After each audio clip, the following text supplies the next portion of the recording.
Vamos ver este exemplo. O limpador de para-brisas não está funcionando.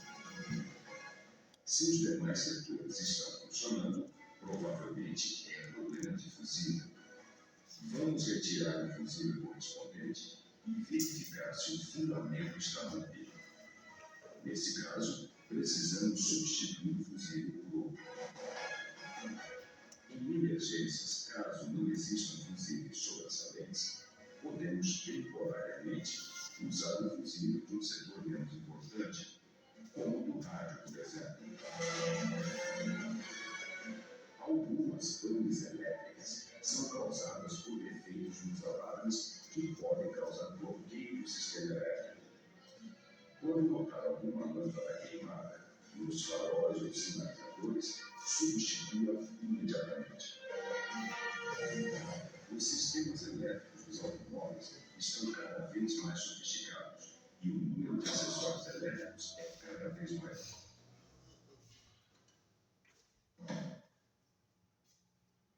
São tantas as novidades que às vezes as pessoas esquecem do básico.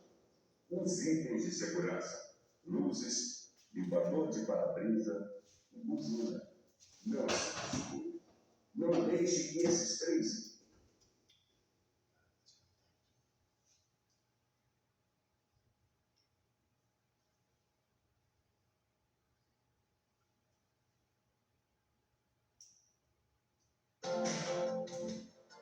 para o veículo se locomover. Sistema de transmissão. Anotem aí.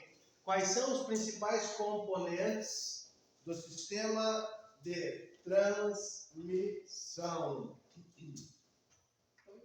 Quais são os principais componentes do sistema de transmissão? Página 144. Quais são os principais componentes do sistema de transmissão que transmite o movimento às rodas? Resposta: embreagem, caixa de câmbio, eixo cardan, diferencial e semi-eixo.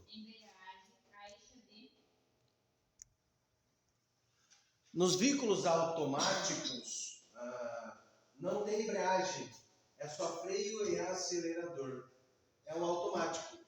Quando o motorista acelera, tem um conversor de torque no motor, um conversor de força, que eletronicamente consegue identificar qual é a marcha adequada à velocidade. Nos veículos automáticos, o motorista vai acelerando e as marchas vão trocando sozinhas. É um sistema eletrônico muito inteligente. Diferente do veículo mecânico, que tem a parte ali que tem a embreagem. A embreagem ajuda a troca de marcha, facilita a troca de marcha. Então, o veículo manual. E temos o veículo automático. Tem lá no painel de instrumentos, olha lá, vamos voltar na página 147. No painel de instrumentos, boa pergunta, hein? No painel de instrumentos tem um relógio, o primeiro relógio da esquerda, grande aí, que se chama tacômetro. Viram o tacômetro? O tacômetro é conhecido como conta-giros. Conforme o motorista vai acelerando, esse indicador aqui, esse ponteiro, né, quando ele estiver no 3, significa que ele está a 3.000 giros por quilômetro. Significa que a 3.000 giros você deve manter a troca de marcha. Você troca de marcha. A cada 2.000 giros, a cada 3.000 giros. Aquele no tacômetro, que é o conta-giros do motor, tem o RPM, a sigla nele, RPM, rotação por minuto. Então o tacômetro, a função dele é contar quantas vezes o motor gira por minuto. Então, quando o ponteiro está no 1, você multiplica 1 vezes 1000. Aquele vezes que tem ali, vezes 1000 no painel, no tacômetro, né, tem o sinal de vezes de 1000. Então, você mete... quando o ponteiro está no 1, significa que o motor está girando a 1000 giros por minuto. Quando o ponteiro está no 2, você troca de marcha. 2000 giros por minuto. Quando está no 3, significa que o motor está girando 3000 vezes muito rápido por minuto. É o tacômetro que conta, tem a função de contar os giros do motor por minuto. E é por ele que você se baseia na troca de marcha. Então, tipo assim, se tiver no 2, eu tenho que trocar de marcha? Ah, no Ou segundo, a partir do né? 3? Ah, tá. Um faz a primeira, ó. Daí eu Não. O conta giros não é para... Um não significa que tem que estar na primeira marcha, o 2. Né? Tanto é que nós temos quantas marchas? 5 marchas. E aqui no painel está falando que tem 7. Né? Quando os senhores estiverem na prática, também vão conseguir adquirir, desenvolver a percepção do veículo. O que acontece? Você vai conseguir entender o conta-giros com a troca de marcha com o veículo em movimento. Aqui, às vezes, ele fica meio... Ele começa a forçar, né, professor? Você sabe que tem que trocar, né? Ele faz um barulho. Parece que ele está pedindo marcha e troca de marcha. Tudo isso conectado com os giros do motor, a sensibilidade em ouvir ali o motor, né, vai ajudar a saber o momento que troca a marcha.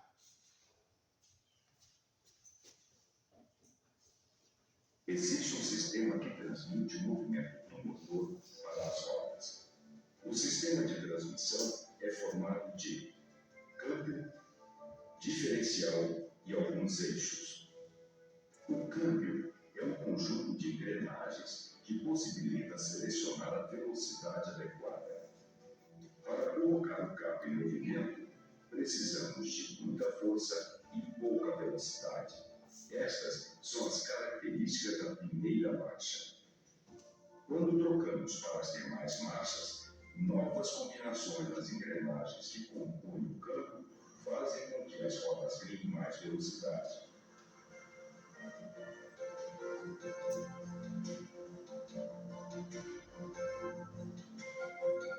Ao enfrentar uma subida, por exemplo, o motorista reduz a marcha, porque nessas ocasiões o veículo precisa de mais força e menos velocidade.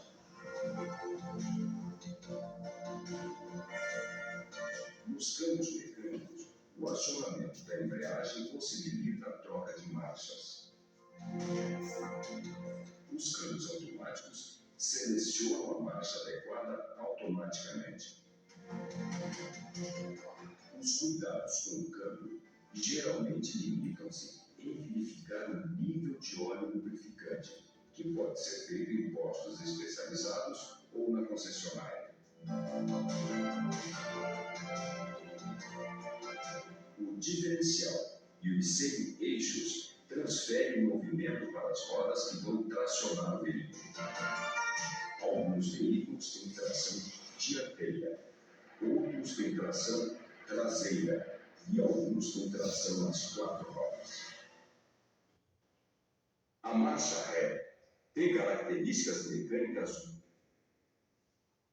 muito parecidas com a primeira marcha, mas com uma diferença nada mecânica. Ela é muito mais perigosa. Por isso, ao dar a marcha ré, redobra. Lembrando que a manobra de marcha ré é proibida nas esquinas e longas distâncias. O condutor que for autuado praticando essa manobra nas esquinas e longas distâncias, a ré, comete uma infração grave, podendo perder 5 pontos na CNH, multa de R$ 195. Sistema de direção, página 144, anotem. Quais são os principais componentes do sistema de direção? A resposta: volante, varão, terminais, caixa de direção e barra de direção. Os movimentos que você faz no volante são transmitidos através de diversas articulações e mecanismos até chegar às rodas dianteiras. Com o uso, alguns componentes do sistema de direção podem apresentar um desgaste natural, aumentando as condições de risco. Por isso, é muito importante fazer e acompanhar as revisões periódicas previstas pelo fabricante. Nos veículos equipados com direção hidráulica, o conforto é maior, porque o sistema hidráulico se encarrega de fazer uma parte da força necessária para virar o volante.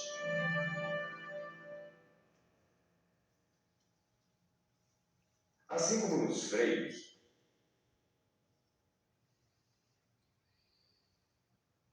a direção hidráulica só funciona com o motor ligado. Isso quer dizer que se você estiver com o carro em movimento e o motor apagar, por falta de combustível ou qualquer outro motivo, a direção ficará muito mais dura e será mais difícil fazer curvas e manobras. Portanto, cuidado.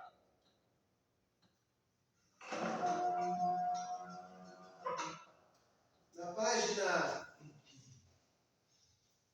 145, sistema de suspensão. Já caiu para a autorização a seguinte pergunta: quando o veículo em deslocamento, na hora de frenagem, riscos de capotamento nas retas e curvas, geralmente há problema em qual sistema? Resposta: sistema de suspensão. Quais são os principais componentes desse sistema? Molas, amortecedores e braços da suspensão. O que são os braços da suspensão? É literalmente um braço ali conectado às rodas. O que é o eixo? É onde a roda está grudada. Nos braços estão a suspensão, composta por molas e amortecedores. Dificilmente as molas precisam ser substituídas, a não ser quando elas recebem um impacto muito forte, acaba trincando ou quebrando, daí tem que trocar. O amortecedor, que é dentro da mola, qual é a função do amortecedor? Limitar o esforço das molas. O amortecedor, dentro dele tem óleo, tem uma graxa, um óleo. Com o tempo ele vai perdendo a vida útil e esse óleo ele vaza. Em média vai trocar o amortecedor a cada 25 mil, a cada 30 mil quilômetros. Se no automóvel houvesse só molas, o que ia acontecer quando o veículo passasse numa lombada? Se tivesse só molas, ele ia passar na lombada, ele ia dar o primeiro pulo e ia continuar pulando, se tivesse só molas. Então as molas, a função das molas é absorver os impactos, as ondulações, as irregularidades da pista. E a função do amortecedor é limitar o esforço da mola. Quando passa na lombada, o carro estabiliza e continua, o trajeto. Ele não vai pulando por causa do amortecedor que limita o esforço das molas. Risco de capotamento nas retas e nas curvas geralmente é problema no sistema de suspensão e direção.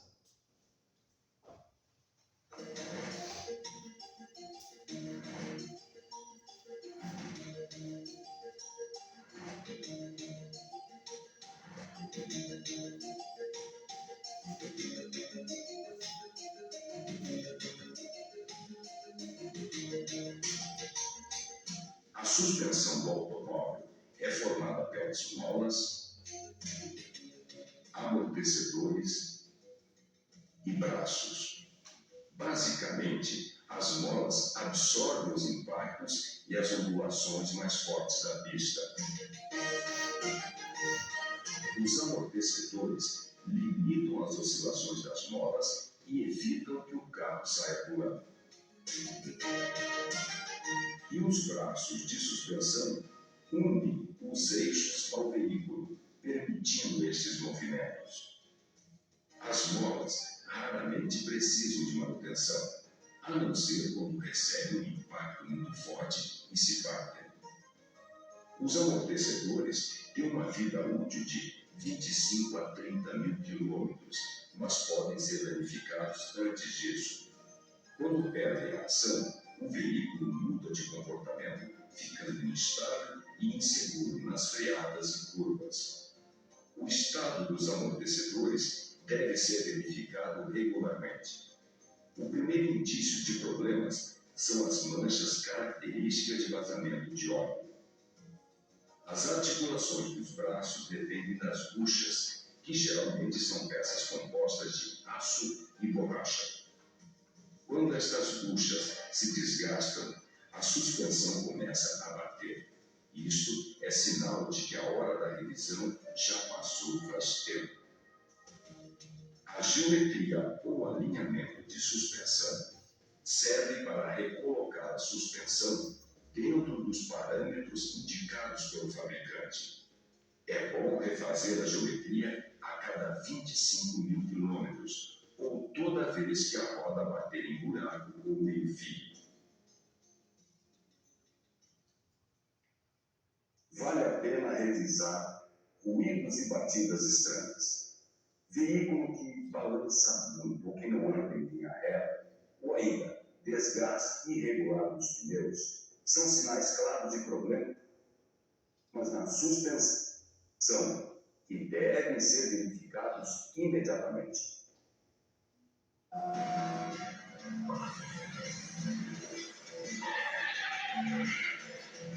Sistema de freios. Qual é o melhor freio que existe? Freio ABS. O que significa a sigla ABS? No português, anti-bloqueio de freios. No inglês, anti-brake assist. Inglês extraordinário, né? É um anti-bloqueio de freios. Os veículos com esse equipamento, com esse sistema ABS, lembrando que todo veículo fabricado a partir de 2014, obrigatório sair de fábrica, a data foi em 2014, 1º de janeiro de 2014. Os veículos que não têm o freio ABS, quando o motorista aciona o pedal do freio e fica com o pé apoiado até o final do pedal do freio, a roda trava e ocasiona frenagem, arrastamento dos pneus no asfalto. Marca o asfalto nos pneus dos veículos que não têm o freio ABS. Agora, os veículos providos do ABS, quando o condutor utiliza o freio e pisa até o final, não tem problema ficar com o pé no pedal do freio, até a parada total do veículo, porque não existe o travamento das rodas, não tem frenagem. No motor tem uma central, um banco de dados do sistema ABS. Quando o motorista pisa no pedal do freio, esse banco de dados manda a informação para 4 sensores posicionados a cada uma das rodas. E esse sistema lê automaticamente qual roda deve girar menos rápido do que a outra, evitando o travamento. Independente se o veículo está sendo freado em asfalto seco, molhado, grama, cascalho, até no gelo a parada é segura. Já caiu em prova de legislação perguntando sobre o líquido. Como se chama o fluido que o sistema elétrico, que o sistema de freios necessita para funcionar? Como se chama o líquido, né? Mas o nome é fluido de freio. Quando o condutor utiliza o freio e o sistema não obedece, a velocidade não reduz, não para, de repente pode estar vazando fluido de freio, faltando fluido de freio, pastilhas gastas, discos gastos, pode acontecer também bolhas de ar no sistema de freios. Quando há a existência de bolhas de ar no sistema de freios, tem que fazer a sangria. O que é sangria? É pisar várias vezes no pedal do freio para retirar as bolhas de ar.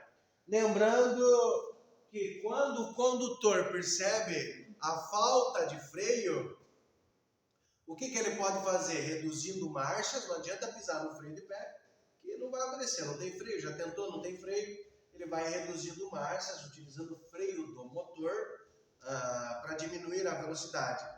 E suavemente ele vai puxar o freio de mão. Lembrando que o freio de estacionamento, conhecido tecnicamente como estacionário, só atua nas rodas traseiras. O freio de mão, rodas traseiras. Se no painel de instrumentos aparecer lá, ficar acesa um círculo, um ponto de exclamação e como se fosse um parênteses do lado, esse parênteses aqui indica que é a lona de freio, Esse ponto de exclamação é o freio de mão. Por que tem esse pontinho? É onde aperta no freio de mão para baixar quando ele está acionado. Então, quando no painel de instrumentos essa luz fica acesa, significa que o freio de mão está puxado. No dia do exame prático, iniciar o exame com o freio de estacionamento, com o freio de mão puxado, perde 2 pontos no dia do exame. Lembrando que pode perder até 5 pontos.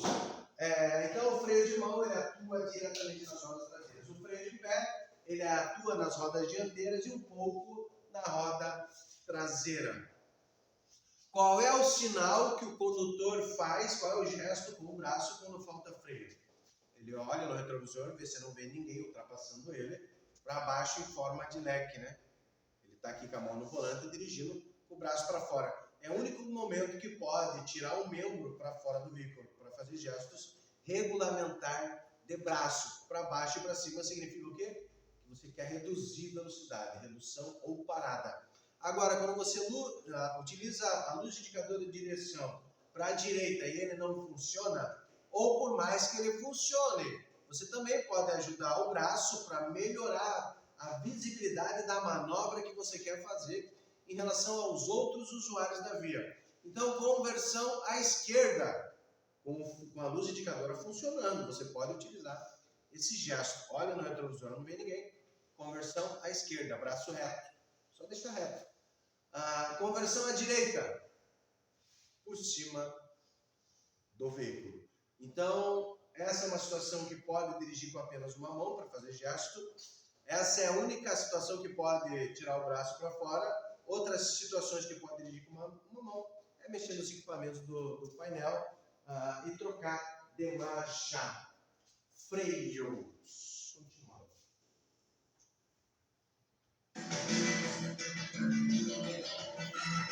O sistema de freios nos veículos modernos é bastante complexo, mas para um entendimento básico, é suficiente saber que ao pisar no pedal do freio, a força que você faz com o pé cria uma pressão no sistema hidráulico que é transmitida até as rodas do veículo. Se o veículo tiver freios tipo tambor e lonas, a pressão hidráulica vai fazer os patins se abrirem, atritando as lonas por dentro do tambor. Este atrito faz o carro parar. No caso dos freios a disco, a pressão hidráulica fecha as pinças, pressionando as pastilhas de freio contra o disco, gerando o mesmo atrito. O sistema é preenchido e acionado por um óleo chamado fluido de freios.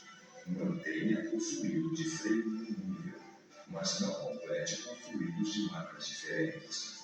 Verifique o estado das lonas ou pastilhas periodicamente, ou assim que sentir qualquer trepidação, barulho ou comportamento anormal. O freio de estacionamento ou freio de mão é obrigatoriamente mecânico, por isso a eficiência quando usado em emergências é muito baixa. É importante você saber que na maioria dos veículos, a força do seu pé é auxiliada por sistemas que só funcionam com o motor ligado. Portanto, se você estiver andando e o motor apagar, a força que você terá que fazer para parar o carro é muitas vezes maior. Esta é uma situação de perigo real.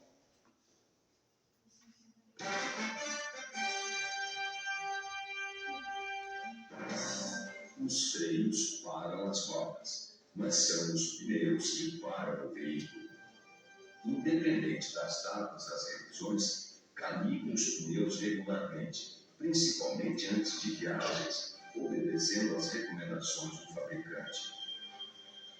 As pressões incorretas dos pneus, principalmente abaixo do normal, causam desgaste prematuro e podem desestabilizar o veículo em curvas ou manobras de emergência. Alguns pneus são equipados com câmara de ar. Falando do pneu, estamos finalizando já, tá, pessoal? Quais são os principais componentes dos pneus? Carcaça de lonas, banda de rodagem e talões. Já caiu em prova de legislação qual é a única peça do veículo que está em contato direto com o solo? Resposta é o pneu. Tem gente que está respondendo que é a roda. Não, a roda é o aro, é o ferro, não é a roda. São os pneus. Lembrando que os frisos dos pneus, os iscos dos pneus, chamados de sulcos, no meio dos frisos tem uma saliência de borracha que se chama TWI, é o indicador de desgaste dos pneus. Em média, o pneu, o friso, os sulcos dos pneus saem de fábrica com 8 milímetros de profundidade. E o TWI, o indicador de desgaste, está a 1,6. Conforme o tempo vai passando, o pneu vai gastando. Quando chegar no mesmo nível do TWI, significa que esse pneu já foi utilizado quase por 2 anos. Claro, aquele motorista que dirige de forma adequada. Quem arrasta o pneu, faz a manobra de zerinho, manobras bruscas, vai gastar antes, antecipado. A troca do pneu a cada 1,6 milímetros.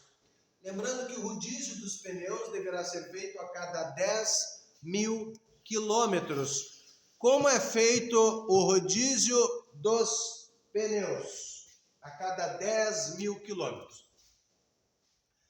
Os veículos modernos, eles são tração dianteira. Então, quando o motorista acelera, é a roda dianteira que roda e às vezes derrapa um pouquinho, então é normal ela gastar primeiro a roda dianteira. Nos veículos antigos, a tração é traseira. Quando o motorista acelera, são as rodas traseiras que impulsionam o carro. O exemplo das caminhonetes, 4x4, por quê? Tração nas 4.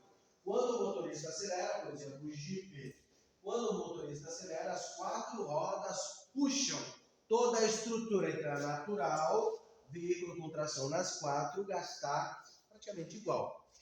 O rodízio dos pneus a cada 10 mil quilômetros. Aqui, meu carro, coisa mais linda, Aqui, o pneu da frente e o pneu de trás.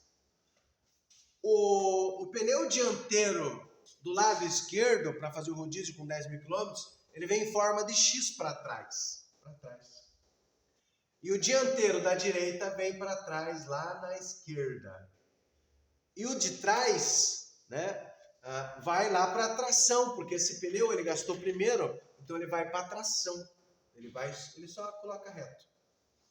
Esse é o rodízio dos pneus a cada 10 mil quilômetros. Principais componentes: carcaça de lonas, banda de rodagem e talões. Lembrando que quando o pneu está muito cheio, além do recomendado pelo fabricante, o desgaste prematuro é no centro do pneu, assim, ó. O pneu normal, ele está, toda a bandagem do pneu, ele está no chão, todo o pneu. Então ele vai gastar de forma uniforme, quando ele está na calibragem ideal. Agora, quando tem muita pressão no pneu, o que vai acontecer com as bordas laterais? Ele vai subir. E o centro do pneu é que vai estar em contato com o solo, vai gastar primeiro. Então vai gastar errado o pneu. Vai ter que antecipar a troca. E quando está muito